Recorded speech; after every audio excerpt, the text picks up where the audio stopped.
Hello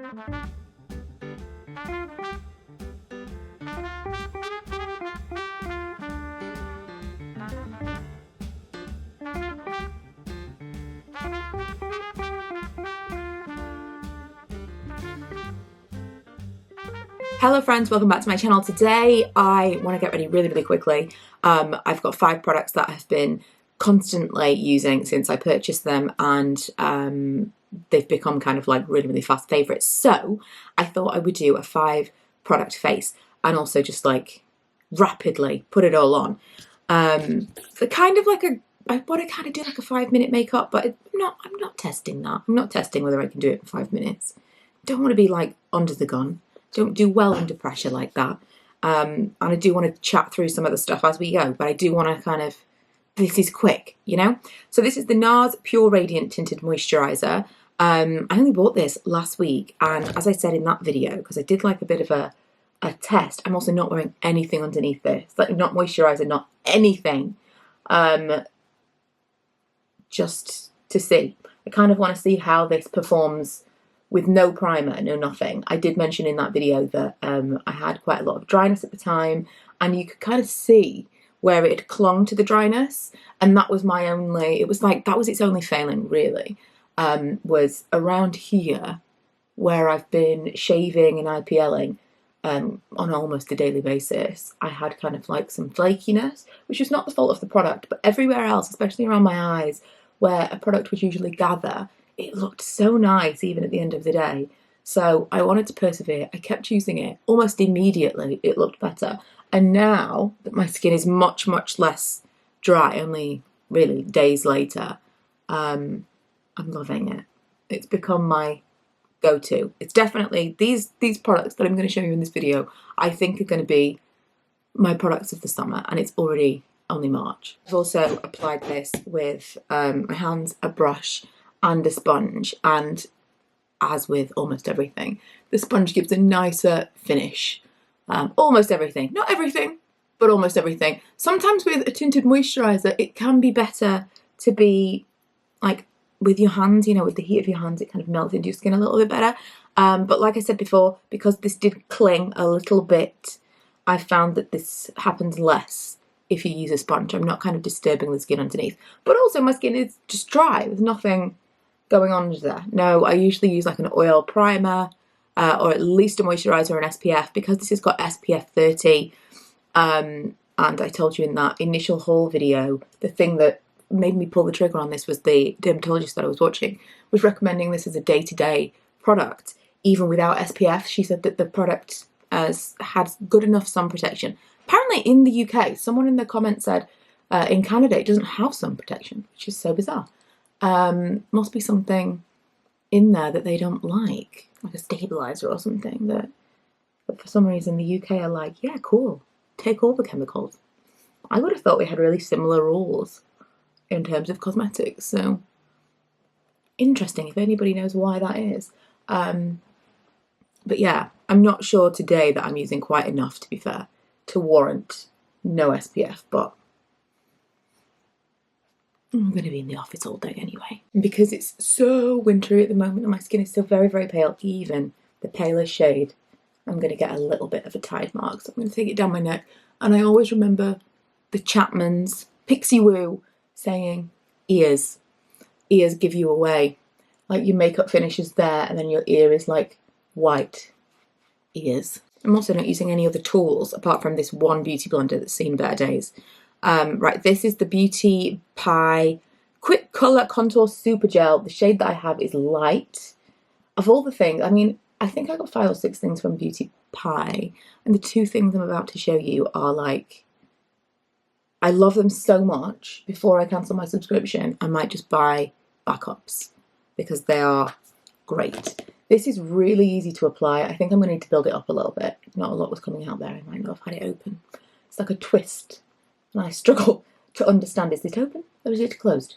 It's very similar to the one from Charlotte Tilbury, but I find that the one from Charlotte Tilbury can be a little bit patchy. I don't know what that's all about, but the way that it, even if you kind of blend it out in the back of your hand, it's not even. This is much more even when you, let me see, is it on?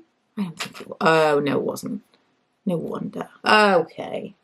No wonder. Okay, might have got a bit far now. Might have gone a bit far. We'll see. But yeah, even when you blend it out the back of your hand, it kind of seems a little bit streaky. It is a gel, but then so is this, because I thought that was maybe why it's a gel, so it's not really blending so well. And I really like the one from Primark, but the packaging is the same, but the products are not comparable at all.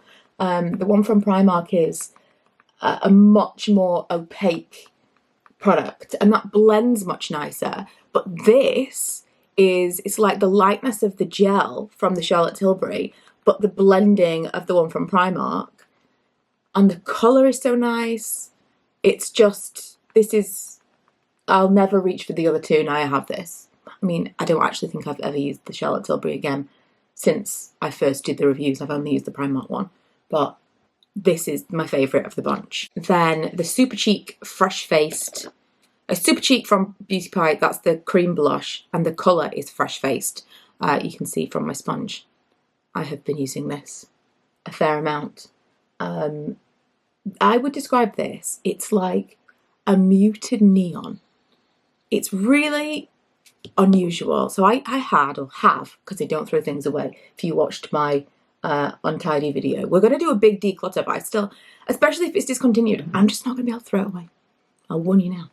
I'm not going to be able to throw it away. I have this blush from Josie Moran. It's called a Watercolour Cheek Gilet, and I bought it from Sephora, could have been 10 years ago.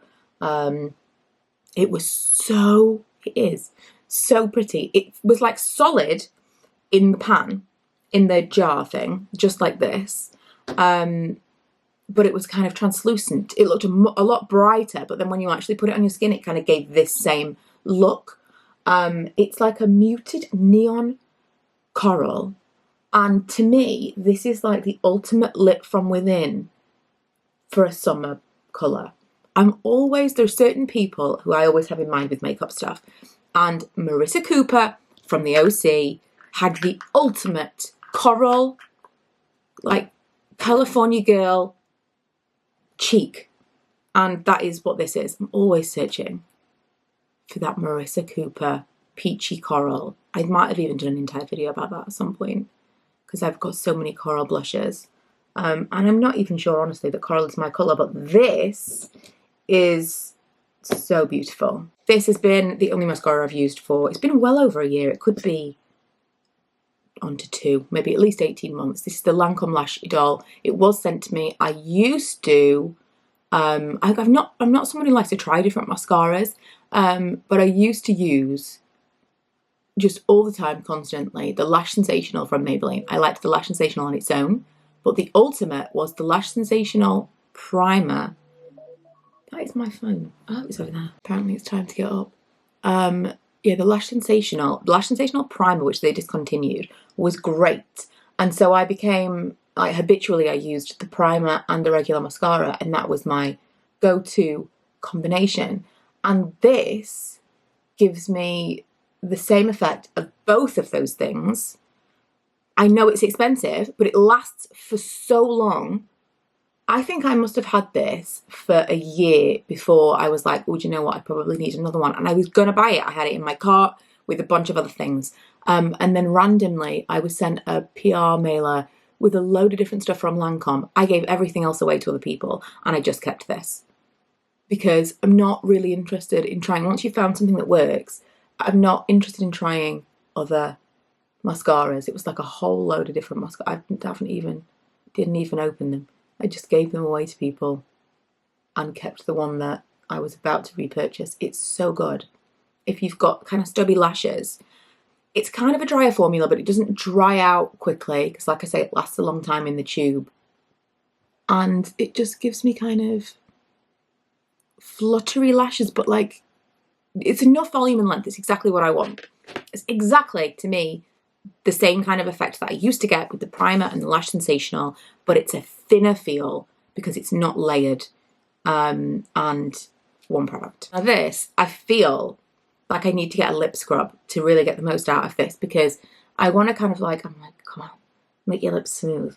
I want to get them as smooth as possible before I put it on because this is the Chanel Rouge Cocoa Balm in Pink Delight, shade 928, in case anyone's interested. It's really pretty. Look how beautiful that is. Look how pretty.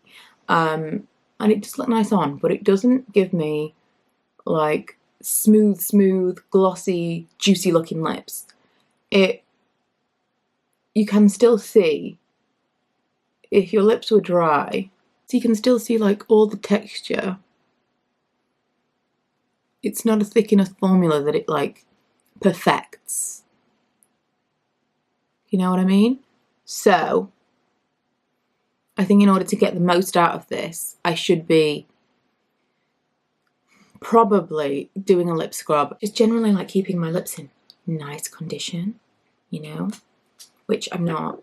I've been really lacking over the winter time. My lips, I feel like constantly I need a lip balm. So partially it's that. It feels really, really nice. It does, like, it doesn't last, obviously. It's a tinted lip balm. But I think the thing that I have the issue with, having worn this for a little longer, is as it dries down, I've noticed, not dries down, I just did a perfume review, which is not my wheelhouse. And that was kind of on my mind. As it like wears away, it like gathers here.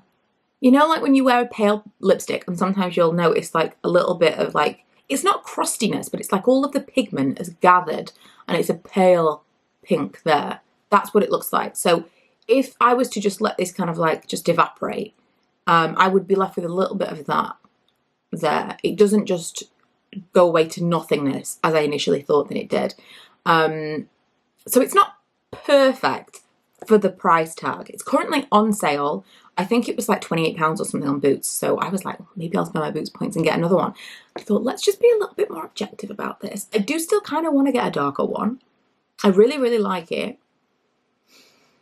But is it really worth it? If that was in different packaging, would I be wowed by it? No. If you gave me this and you said this is from collection and it was in a collection tube, I'd be like, yeah, it's nice. But I think the thing that makes me think, oh, it's really nice, is that it's Chanel. That's it. That's the real thing. Anyway, that's it. That's my five item face. Dead quick. I don't know how quick this was, but dead quick in reality. Just that, all with one sponge as well. I'm trying to get it down to like not a lot of stuff that I take on holiday with me this year. I'm trying to be like difficult to do. I'm thinking this is, I'll need a powder, but this for day to day, and I mean maybe a lip option, maybe some shadow. It builds, and then well maybe, but what about this as my day to day? I think I'm good with.